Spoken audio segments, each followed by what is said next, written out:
गिबियावनो रादाबगिरि नोंथांमोननिसिम साबायखर हरबाय। दिनै जोङो दुलाराय बर' गुदि फोरोंगिरि आफादनि बेयाव फैगौ जानुवारि दाननि 23 अक्ट'खालि जोंनि सिमेन्ट सापरि सानजारि नोगोर सिमेन्ट सापरियावहाय बिनि एनुवेल सेसन सानसेनि हाबाफोर लानाय मोनसे एनुवेल सेसन खुंनो लादों। दा बे खुंनो लानाय एनुवेल सेसननि थाखाय जोङो बेयाव दिनैनि दिनावहाय धेमाजि जिल्ला बर' गुदि फोरोंगिरि आफादनि गेजेरजों मोनसे बानजाय आफाद दानायनि हाबाफारिखौ लानानै दिनै जों बेयाव मेल खुंनाय जादों। आरो दिनै बे मेलनि गेजेरजों दिनैनि अक्ट' एबा बानजाय आफाद मोनबेसे आफादफोरखौ नोंथांमोना आबुं दाफुंनो हागोन? दिनैनि बे मेलनि गेजेरजों जोङो बे मेलखौ खुंनो थाखाय मोनसे गोख्रों बानजाय आफाद नांगौ।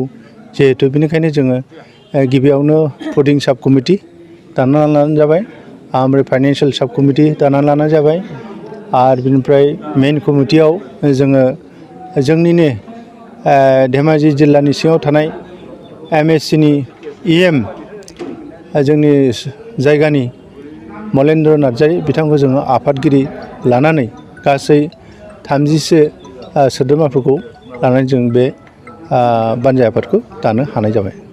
रादाबगिरि नोंथांमोनखौ आं गिबियावनो आंनिफ्राय साबायखर जासिबाय जे फैगौ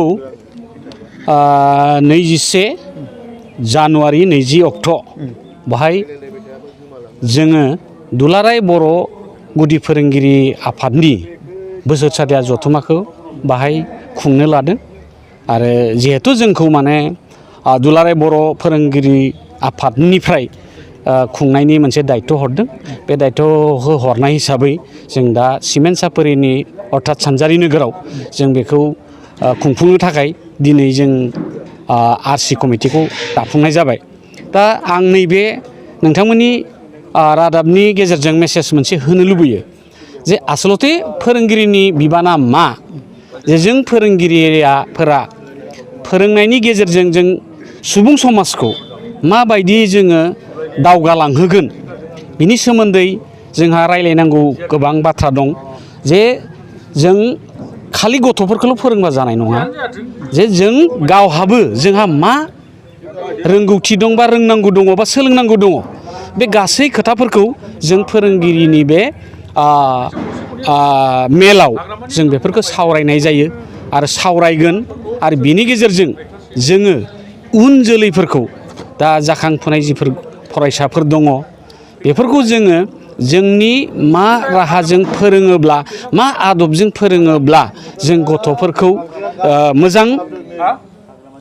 मोजाङै बिसोरनि सोलोंथाइखौ लाहोनो हायो, बेफोरनि सोमोन्दै जों सावरायगोन, सावरायनांगौ दङ। लोगोसे जोंनि समाजफोरा बुंनो थाङोब्ला फ्राय जों नुयो जे सोलोंथाइनि बाहागोआव बा फोरोंगिरिफोरजों बारा मोजाङै सम्पर्क रिलेसनखौ लाखिनो नागिरनायखौ एसे खम नुयो।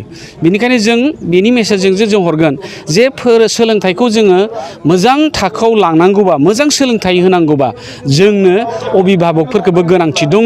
गतिके बिनिखायनो जाहाथे अभिभाबकफोराबो दिथागिरिफोराबो जाहाथे जोंजों मोजां कअपारेसनाव फैनानै जोंखौ मोजां सोलोंथाइ होनायाव मोनसे मोजां बोसोन होयो, बेफोरनि सायावनो जों बे खोथाफोरखौ सावरायनो थाखाय दिनै जोङो बे मेलखौ खुंनो लादों। बेनिखायनो आं मिजिंथियो जोंनि गासैबो बे ओनसोलाव थानायल' नङा, सारा आसामाव थानाय फोरोंगिरिफोरा बाहाय फैनानै बाहागो लाफैनांगौ। आरो जों जिবিলাক सावरायगोन बे सावराय मेलाव बिथांमोनहा बाहागो लाफैनानै जोंनि सावरायनाय मेलखौ मोजाङै मोजां जाफुंसारहोनांगौ होननानै आं खावलायो। दिनैनि बे सावरायनायनि गेजेरजों दाफुंनायनि गेजेरजों नोंथांमोना माबायदि खुंफुंनो हागोन होननानै आसा खालामदों? आं दिनै जोबोद मोजां मोनदों सानजारि नोगोराव जिथु बानजाय आफाद दादों, बिनिफ्राय आं जोबोद गोजोननाय मोनदों। माने बिथांमोना जोबोद माने सांग्रांथि दं, आं बेखौ नुदों। आरो बिथांमोननि बिबुंथिफोरनिफ्राय आं बेखौ हमदांनो मोनदों जे जोंनि बे मेलखौ खुंफुंनायाव जोंहा जेबो उसुबिदा जानाय नङा बेखौ बिथांमोननि बाथ्रानिफ्राय हमदांनो हादों। गतिके आं आसा खालामो जे जोंनि बे मेलखौ दिनैनि बे आरसि आफादा जोबोद मोजाङैनो खुंफुंना हरनो हागोन बेखौ आंहा मिजिंथिनाय दं आरोखि। गिबियावनो नोंथांमोननिसिम साबायखर बावबाय। दुलाराय बर' गुदि फोरोंगिरि आफादा सिमेन्ट-साब्रि सानजारि नोगोर एबा धेमाजि जिल्लानि सिङावनो 32थि बोसोरसालिया जथुम्माया जानो थांगासिनो दं आरो बियो दुलाराय बर' गुदि फोरोंगिरि आफादा 1974 मायथाइनि 16 सेप्तेम्बराव जोनोम मोननानै दिनै 32थि बोसोरसालिया जथुम्मा कनभेनसन जागोन। बे कनभेनसनाव दिनै रिसेपसन कमिटि दानाय। बे रिसेपसन कमिटि दानायाव दिनै धेमाजि जिल्लानि फोरोंगिरि आफादखौ गोजोननांगोन, साबायखर बावनांगोन। मानो होनोब्ला दिनै धेमाजि जिल्लानि सिङाव थानाय गासैबो बर'नि मोनफ्रोमबो माहारि आफादफोरखौ बिथांमोना लिंदों। फारियै एक्स-बिएलटि अरायपार ससाइटि, एनडिएफबि सारेन्डार, बर' थुनलाइ आफाद, आइजो अनजाय आफाद आरो बे ओनसोलनिनो गुदि फरायसालिनिफ्राय लानानै गोजौ फरायसालि आरो फरायसालिमासिम फोरोंगिरिफोरखौ लिंथुमनानै बिथांमोना मोनसे गोगोमथार मोनसे बानजाय आफाद दादों। आं आसा फारियो बे बानजाय आफादनि गेजेरजों फैगासिनो थांनाय 32थि बोसोरसालिया जथुम्माया मोजाङै मोजां जाफुंलांगोन आरो बे जथुम्मानि गेजेरजों जोंनि दुलाराय बर' गुदि फोरोंगिरि आफादनि जा साननाय, जा एम एन्ड अबजेक्ट थांखि बेखौ जों जाफुंहोनो हागोन।